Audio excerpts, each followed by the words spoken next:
সবাইকে লতা kitchen YouTube চ্যানেলের পক্ষ থেকে আরও একটা নতুন ভিডিওতে স্বাগত জানাচ্ছি।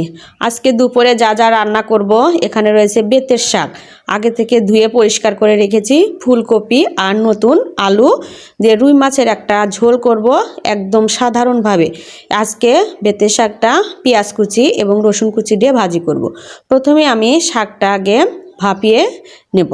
এত ময়লা ছিল শাকের ভেতরে, না হলে আজকে আমি 10-15টা ধোয়া দিয়েছি, তাও বালু ছাড়েই না। পরিমাণ মতো লবণ দিয়ে ঢাকা দিয়ে দিয়ে সুন্দর করে সিদ্ধ করে নেব। এই দেখুন শাকটা কি পরিমাণে ছিল, কতটা কমে গেছে। খুব ভালোভাবে সিদ্ধ করে নিয়েছি। এখন আমি শাকটা ভেজে নেব। জলটা কিন্তু ফেলিনি, ওই জলে সিদ্ধটা হয়ে গেছে। পরিমাণ মতো কড়াইতে তেল দিয়ে দিলাম কয়েকটা কালো জিরা ফোড়ন, পেঁয়াজ এবং রসুন কুচি এবং একটা কাঁচা লঙ্কা চেরা ছিল দিয়ে দিলাম।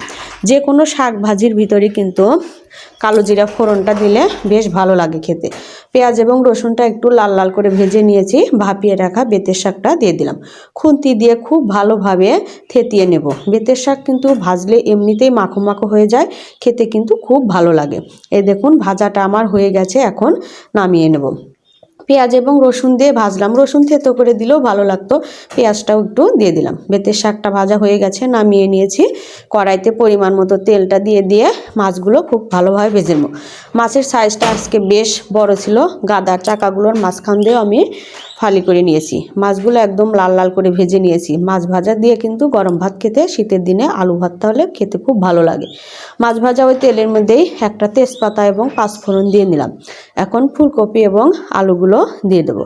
ফুলকপি আলু দিয়ে পরিমাণ মতো লবণটা দিয়ে দিলাম। দেখতেই পাচ্ছেন রোদ উঠে গেছে, রোদের জিলটা আমি জানালা বন্ধ করেও আটকাতে পারছি না। এই যে দেখতেই পাচ্ছেন কড়াইয়ের মধ্যে কিন্তু রোদের আঁশটা লাগছে।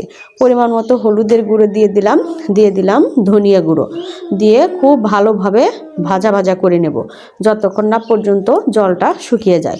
ফুলকপি কিন্তু ভাজা ভাজা করতে নিলে এমনিতে অনেকটা জল বের হয়, আর এক্সট্রা জল দেওয়ার দরকার হয় না। এই দেখুন এখনও একটু একটু জল আছেই, কিন্তু ফুলকপিগুলো কিন্তু বেশ আমড়ে গেছে।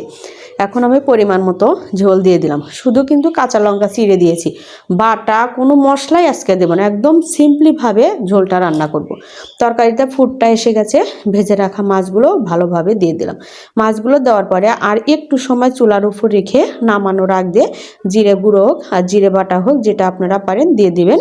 দিয়ে নামিয়ে নিলেই রেডি হয়ে গেছে আজকে আমার ফুলকপি আলু দিয়ে মাছের ঝোল। এখানে একটু মাছের তেল ভাজি করা রয়েছে, আলু ভর্তা, গরম গরম ভাত, শাক ভাজি। এই ছিল আজকে আমাদের দুপুরের খাবার দাবার।